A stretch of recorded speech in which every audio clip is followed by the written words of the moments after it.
Hello guys, welcome back to my channel Super Study Skills. Today I am going to explain class 12 English chapter 1 the last lesson from Flamingo book. Let's start our reading about the author. इस chapter के author Alphons डॉडेट हैं।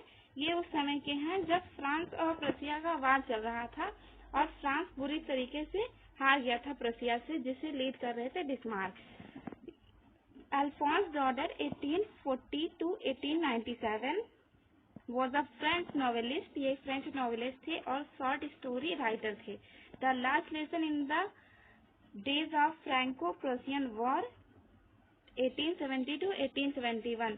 Last lesson उस time का है जब France और प्रसिया का वार चल रहा था 1870 to 1871। लगभग एक साल ये वॉर चला था। In which France was defeated by Prussia, जिसमें फ्रांस हार गया था प्रसिया से, जिसे लीड कर रहे थे बिस्मार्क। बिस्मार्क को हमने हिस्ट्री में पढ़ रखा है। Prussia then consisted of what now are the nation of Germany, Poland और पार्ट्स ऑफ ऑस्ट्रिया। प्रसिया अब जर्मनी, पोलैंड और कुछ पार्ट्स ऑफ ऑस्ट्रिया का नेशन रह चुका है। In this story the French district of Alsace and Lorraine. इस lesson में, इस स्टोरी में हम फ्रेंच के दो डिस्ट्रिक्ट का नाम देखेंगे, एल्सेस और लॉरेन, जो अब प्रुसियन के हैंड में चले जाते हैं। Read the story to find out what effect this had on life at school. हम स्टोरी को रीड करते हैं और देखते हैं कि इसका क्या इम्पैक्ट पड़ा स्कूल लाइफ पे। I started for school very let that morning. मैं उस दिन स्कूल देर से जाना शुरू किया था और मुझे लेट हो गया था। And was in great dread of scolding, especially because Mr. Hamel had said that he would question us on participles। मुझे डर लग रहा था उस बात का, सबसे ज्यादा इस चीज का, क्योंकि मिस्टर हैमल हम लोगों से पार्टिसिपल्स, मतलब वो ग्रामर का एक टॉपिक है, उससे क्वेश्चन पूछने वाले थे। And I did not know the first letter about them. और मुझे पार्टिसिपल का पी भी नहीं आता था। For a moment I thought of running away and spending the day out of the door. कुछ मोमेंट के लिए मुझे एक ख्याल आया कि मैं भाग जाता हूँ और बाहर ही समय बिता लेता हूँ। It was so warm and bright. लेकिन बाहर बहुत ही गर्मी हो रही थी। The birds was chirping. और चिड़िए चहचहा रहे थे, पेड़ की शाखाएं पर बैठे थे। And in the open field back of the सॉमिल। और वहाँ पे एक सॉमिल था फील्ड में ही पीछे, जो सॉमिल मतलब आरासीन, वहाँ पे प्रसियन सोल्डर लकड़ियाँ काट रहे थे। It was all much more tempting than the rule of participles. Tempting मतलब अट्रैक्टिंग, और ये सब मुझे रूल ऑफ पार्टिसिपल्स से ज्यादा अट्रैक्टिंग लग रहा था। But I had the strength to resist and hurried off to school. लेकिन मैं अपने आप को रोका और स्कूल जाने के लिए जल्दी की। When I pass the town hall. जब मैं टाउन हॉल के पास से गुजर रहा था, there was a crowd in front of the bulletin board. वहाँ पे बहुत सारी भीड़ लगी थी बुलेटिन बोर्ड के सामने। बुलेटिन बोर्ड मतलब a notice board for putting up the latest news and communication, जहाँ पे कुछ न्यूज और कम्युनिकेशन के लिए नोटिस वहाँ पे लिखा जाता था, उसी को बुलेटिन बोर्ड कहते हैं। For the last 2 years all our bad news. पिछले 2 साल से हमारे लिए सारे बैड न्यूज ही आते थे। The lost battles, the draft, the order and the commanding officer. And I thought to myself without stopping what can be matter now. और मैंने अपने आप से पूछा कि बिना रुके मेरे लिए अब क्या मैटर करता है। Then as I hurried by as fast I could go. और मैंने जल्दी से जल्दी जाने की कोशिश की। The blacksmith Wachter who was there. एक ब्लैक स्मिथ वॉचर था जो वहाँ पे था, उसके अप्रेंटिस मतलब लर्नर के साथ। रीडिंग द बुलेटिन, जो बुलेटिन को रीड कर रहे थे। कॉल्ड आफ्टर मी, उन्होंने मुझे बाद में बुलाया और बोला, don't go so fast bub, you will get to your school in the plenty of time. उन्होंने कहा तुम इतनी जल्दी मत करो, तुम समय से स्कूल पहुंच जाओगे। I thought he was making fun of me. मुझे ऐसा लगा कि वो मेरा मजाक उड़ा रहे थे। And reached Mr. Hamel little gardens all out of breath. और मैं मिस्टर हैमल के छोटे से गार्डन के पास पहुंचा और मैंने लंबी सी सांस ली। Usually when school began, usually जब स्कूल सुबह सुबह खुलता है तब वहाँ पे great bustle and which closing could be heard in the street. शोर शराबे की आवाज सड़कों तक आती थी। The opening and the closing of desk, और डेस्क को ओपन और क्लोज करने की आवाज आती थी। Lesson repeated in the unison, lesson repeated in the unison मतलब जब सारे बच्चे एक साथ रिपीट करते थे उस चीज की आवाज वेरी लाउड, बहुत तेज आती थी। With our hands over our ears to understand better, और अब जब हम अपने कानों पे अपने हाथ रख लेते थे ताकि हम बेटर अंडरस्टैंड कर सके। And the teachers great ruler rapping on the table, और टीचर के पास एक बड़ा सा रूलर रहता था जो वो टेबल पे ठोकते रहते थे। But now it was all so still, लेकिन अभी सब कुछ एकदम शांत था। I had counted on the commotion, मैं हमेशा काउंटेड मतलब कि डिपेंड ऑन, कमोशन मतलब नॉइज, मैं हमेशा शोर शराबे के ऊपर डिपेंड होके बिना किसी की नजर में आए अपने डेस्क पे जाके बैठ जाता था। But of course that day everything had to be as quiet, लेकिन उस दिन सब कुछ शांत था जैसे कि संडे मॉर्निंग होता है स्कूल में।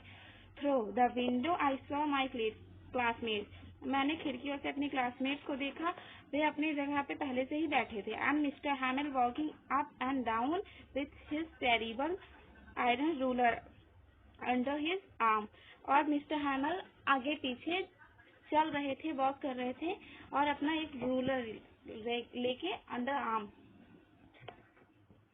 आई had to open the door, मैंने दरवाजा खोला और गो इन बिफोर एवरीबॉडी, और सबके जाने सब वहाँ जा चुके थे। फिर मैं गया। You can imagine that how I blush and how frightened I was, आप इमेजिन कर सकते हैं मैं किस तरह से शर्मा गया या फिर गिल्टी फील कर रहा था और मुझे कितना डर लग रहा था। बट नथिंग हैपेंड, लेकिन ऐसा कुछ नहीं हुआ। Mister Hamel saw me, Mister Hamel ने मुझे देखा और कहा बहुत ही दयालु पूर्वक, go to your place quickly little Franz, we were beginning without you, अपने जगह पे बैठ जाओ लिटिल फ्रांस, हम लोग तो तुम्हारे बिना ही शुरू करने वाले थे। I jump over the bench, मैं अपने बेंच पे जाके बैठ गया। And set down at my desk. Now till then when I had got a little over my fright, did I see that our teacher had on his beautiful green coat his frilled, मैंने देखा, notice किया कि मेरे teacher ने beautiful green coat पहना था, his frilled shirt पहन रखे थे, and the little black silk cap, और उन्होंने काले कैप लगाए थे, ऑल एम्ब्रॉयडर्ड, सारे कढ़ाईदार थे। दैट ही नेवर वोर एक्सेप्ट ऑन इंस्पेक्शन और प्राइज, ऐसे वे कपड़े कभी नहीं पहनते थे, या तो वो इंस्पेक्शन या कोई ओकेजन हो या प्राइज डिस्ट्रीब्यूशन करना हो तभी पहनते थे। Besides the whole school seemed so strange, सारा स्कूल ही बहुत स्ट्रेंज लग रहा था और शांत लग रहा था। सोलेम मतलब शांत। But the thing that surprise me most was to see, लेकिन सबसे ज्यादा सरप्राइज कर देने वाली बात ये थी कि on the back benches that were always empty, back benches जो हमेशा खाली रहती थी आज वो भरी थी। वहाँ पे village people sitting quietly like ourself, village के पीपल एकदम शांति से बैठे थे जैसे कि हम सारे बच्चे बैठे थे। ओल्ड हाउसर थे with his 3 cornered hat and former mayor, former postmaster and several other besides, और भी बहुत सारे लोग पीछे बैठे थे। एवरीबॉडी लुक्ड सैड, सभी दुखी लग रहे थे। And the Hauser had drowned an old primer, और हाजर ने एक ओल्ड प्राइमर मतलब कि बच्चों की पुरानी किताब ले रखी थी। Thumbed at the edges and he held it open on the knees, और उन्होंने वो बुक अपने नीज पर खोल के रखी थी विथ हिज ग्रेट स्पेक्टिकल्स, और अपने ग्रेट स्पेक्टिकल्स चश्मे लगा के देख रहे थे पेजेस को। While I was wondering about it all, जब मैं इन सब को देख कर अचंभित हो रहा था, तभी mister Hamel mounted his chair, और मिस्टर हैमिल अपने चेयर पे जाके बैठ जाते हैं। And in the same grave and gentle tone, और उसी सेम ग्रैव और जेंटल टोन में बोलते हैं which he had used to me, said my children. ऐसा लगा वो मुझसे ही कहना चाह रहे हो, my children, that this is the last lesson, ये आप लोगों का लास्ट लेसन है। आई शैल गिव यू, जो मैं आज आपको देने जा रहा हूँ। The order has come from Berlin, Berlin से ऑर्डर आया है कि आप लोगों को अब स्कूल में सिर्फ जर्मन सिखाया जाए, एल्सेस और लॉरेन में। The new master comes tomorrow, नए मास्टर आपके कल आएंगे। This is your last French lesson, ये आपका लास्ट फ्रेंच लेसन है। I want you to be very attentive, मैं चाहता हूँ कि आप सब आज बहुत अटेंटिव होके बैठे। What a thunderclap these words were to me, ये कितने अचंभित, ऐसा लगा किसी ने थप्पड़ मारा हो, इतना बुरा लगा ये सुन के कि ये हमारा लास्ट फ्रेंच लेसन है।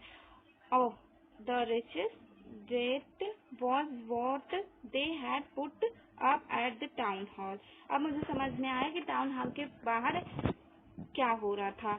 माई last French lesson, why I hardly knew how to write, मैंने I should never learn any more, मैंने सोचा कि ये मेरा लास्ट फ्रेंच लेसन है, मैंने कभी भी ना पढ़ा नहीं, लिखा नहीं, और ये खत्म होने जा रहा है, मैं आज भी तक कुछ नहीं सीख पाया इससे।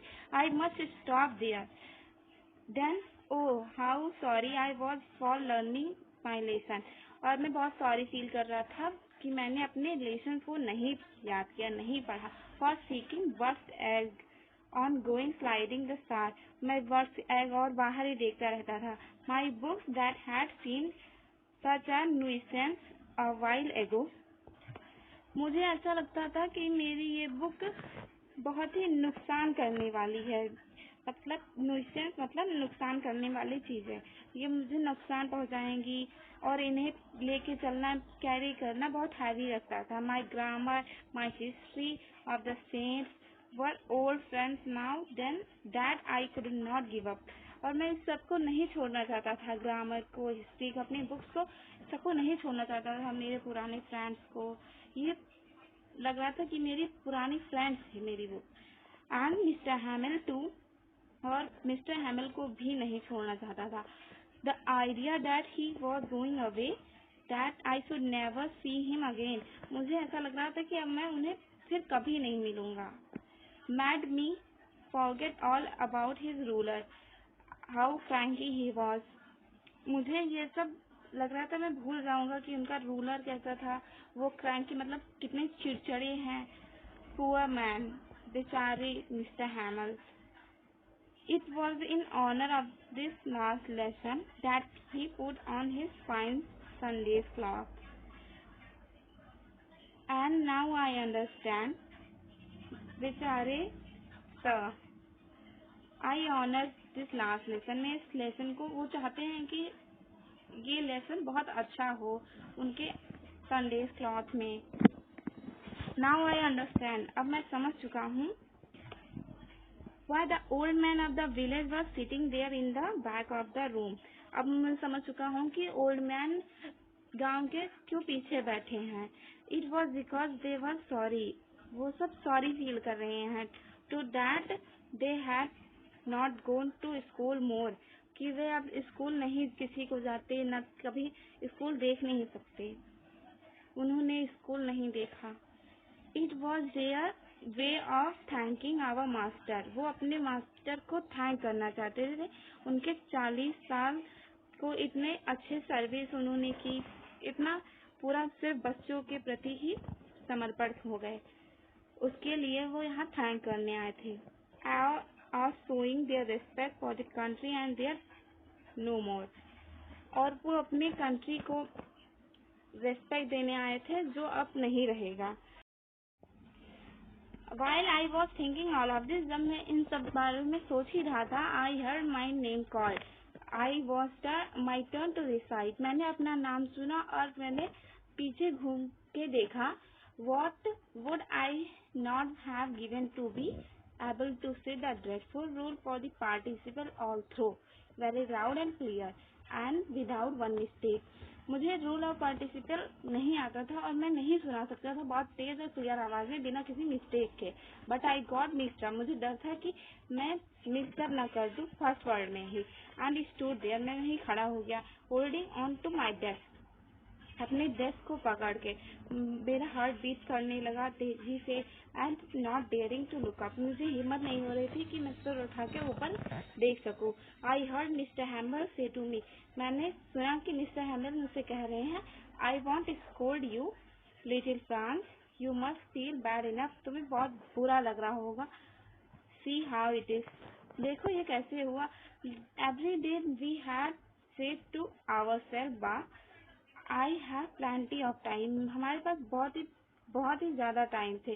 तुम्हें ऐसा लग रहा था कि तुम्हारे पास अभी बहुत टाइम है, तुम अभी पढ़ सकते हो, बाद में कल पढ़ लोगे। And now you see we have come out. लेकिन अब तुम देख सकते हो कि ये टाइम अब खत्म हो चुका है। That the great trouble will face. और ये बहुत ही मुश्किल टाइम है अल्फेज के साथ। She puts off learning till tomorrow, कि वो कल लर्न कर लेंगे, कल सीख लेंगे वो चीज। Now this fellow out there will have the right to say you. अब तुम देख सकते हो कि how it is if you pretend to be Frenchman and you can neither speak nor write own language. अब तुम्हें फील कर सकते हो, देख सकते हो कि अब तुम क्या हो। तुम अब फ्रेंचमैन नहीं रहे। तुम ना उसे बोल सकते हो, ना लिख सकते हो अपनी लैंग्वेज को। But you are the not worst. लेकिन तुम बेकार नहीं हो। Poor little Franz, we have all a great deal to reproach our self. हम अपने आप से डील कर सकते हैं, अपने आप को रीअप्रोच कर सकते हैं। Your parents were not anxious enough to have you learn. तुम्हारे पेरेंट्स भी इतना कोशिश नहीं किए कि तुम कुछ सीख सको। They preferred to put you on work on a farm or at the mill. वो चाहते थे तुम किसी किसान की तरह या कहीं फैक्ट्री मिल्स में काम करो। So to have a little more money, कि जिससे तुम्हारे पास ज्यादा से ज्यादा पैसे आए। And I have been to blame also. और मैं भी इसका हकदार हूँ। Have I not often sent to water my flowers? और मैंने भी तुम्हें कई बार पौधों में पानी डालने के लिए भेजा है। Instead of learning, बिना ये सोचे कि तुम्हारी लर्निंग खराब होगी, तुम्हारा लेसन छूट जाएगा। And when I wanted to go fishing, I did not just give you a holiday. और जब मुझे फिशिंग करने जाना होता था तो मैं तुम्हें छुट्टी दे दिया करता था। इसकी वजह से भी तुम्हारी पढ़ाई पे असर हुआ है। Then from one thing to another, Mr. Hamel went to talk of the French language. Mister हैमल चाहते थे कि वो फ्रेंच लैंग्वेज में टॉक करें, saying that it was the most beautiful. वो कह रहे हैं कि ये बहुत ही अच्छा और सुंदर लैंग्वेज है वर्ल्ड में। फ्रेंच बहुत ही अच्छा और सुंदर लैंग्वेज है वर्ल्ड का। The clearest, the most logical, that we must guard it among us, never forget it, because when I people इनफ्लैप्ड as long as they hold fast to their language. ये एकदम clear है, बहुत logical है। We must guard it among, हमें इसे कभी ना भूलने की कोशिश करनी चाहिए, क्योंकि ये सब लोगों को सीखना चाहिए। एज लॉन्ग दे, क्योंकि वो ज्यादा टाइम तक बहुत जल्दी अपनी लैंग्वेज को सीखें। It is as if they had key to their present अगर उनके पास उनके प्रिजन मतलब जेल की चाबी होती, देन ही ओपन ग्रामर, तो वो अपने ग्रामर को ओपन करते, उसे रीड करते। I was amazed to see how well I understood it. मैं चाहता था कि मैं हमेशा ऐसे ही तुम लोग को पढ़ाऊँ, देखूँ। और ही सीम टू सो इजी। और मैंने भी तुम लोगों से कहा कि इसे समझो, ये बहुत इजी है। I think too that I never listen so carefully. मुझे ऐसा लगा कि मैंने कभी ध्यान से सुना ही नहीं। That he had never explain. मुझे ऐसा लगा कि उन्होंने ऐसा पहले कभी नहीं सुनाया, जैसे अभी एक्सप्लेन कर रहे थे। ऐसा लगा था बहुत ही अच्छे से एक्सप्लेन कर रहे थे, बहुत क्लियर था सब कुछ। Overthink with so much patience, और मैंने बहुत ही पेशेंस के साथ उनको सुना। It seem almost if the poor man wanted to give us he knew before going away and put it our head at one stroke। हमें बहुत ही ध्यानपूर्वक सुनना चाहिए, हमें देखना चाहिए ऑलमोस्ट कि पुअर मैन क्या चाहते हैं, वो जाने से पहले क्या चाहते थे। And put it our head at one stroke.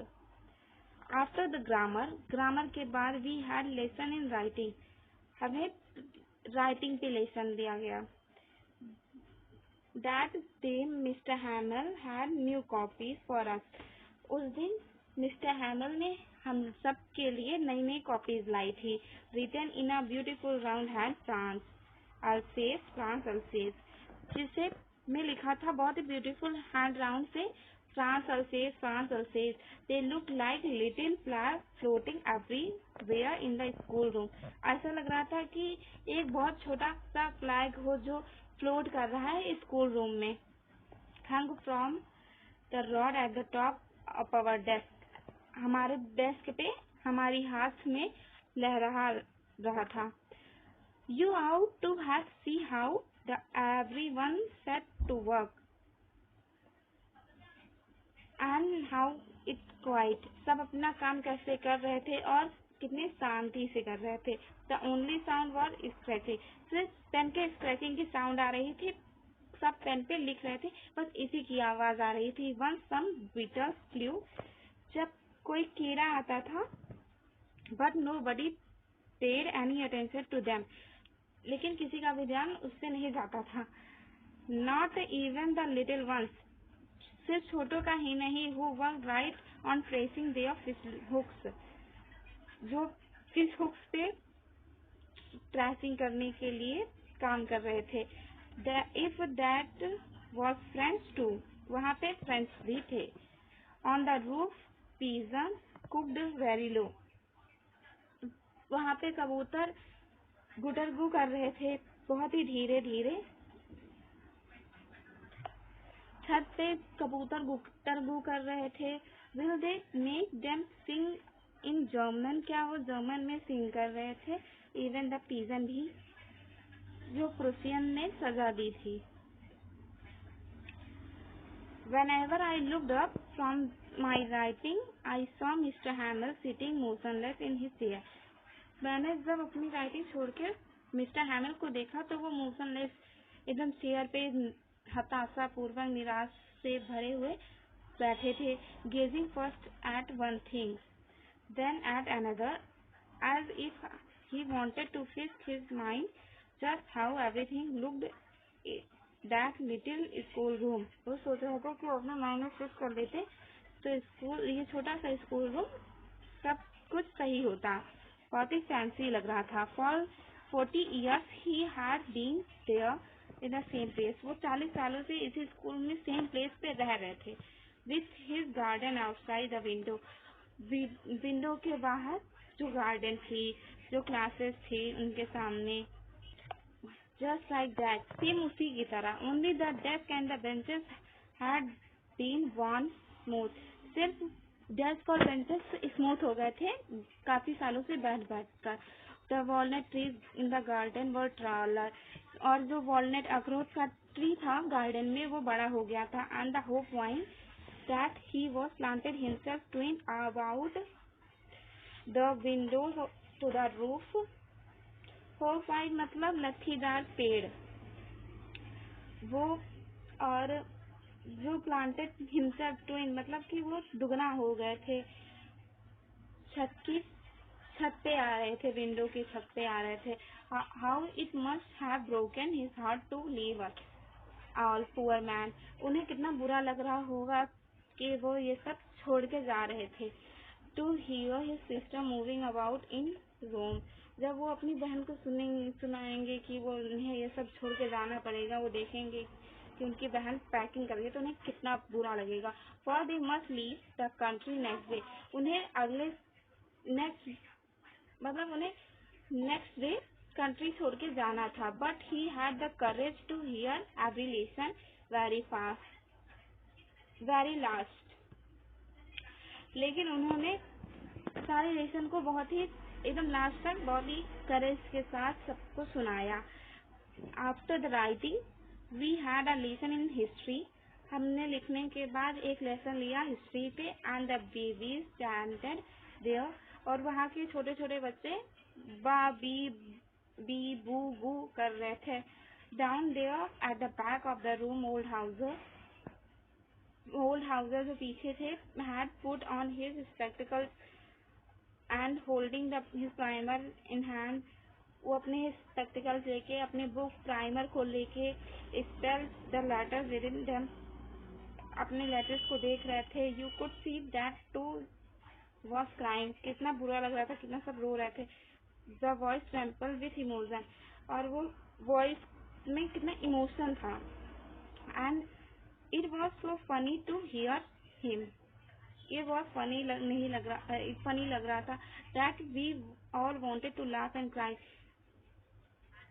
कि हम सब हंसना, क्या करें, हंसें कि रोएं, चिल्लाएं.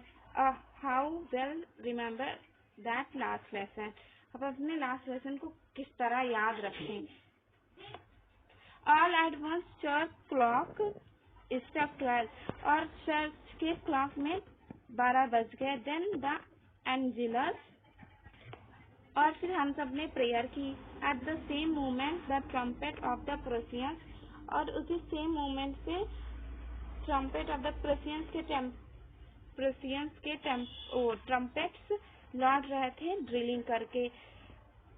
Sounded under our windows. Window के बाहर से साउंड आ रहे थे. Mister Hamel stood up very pale. मतलब मिस्टर हैमल किसी तरह उठे, उन्हें बहुत कमजोर फील हो रहा था. In his chair.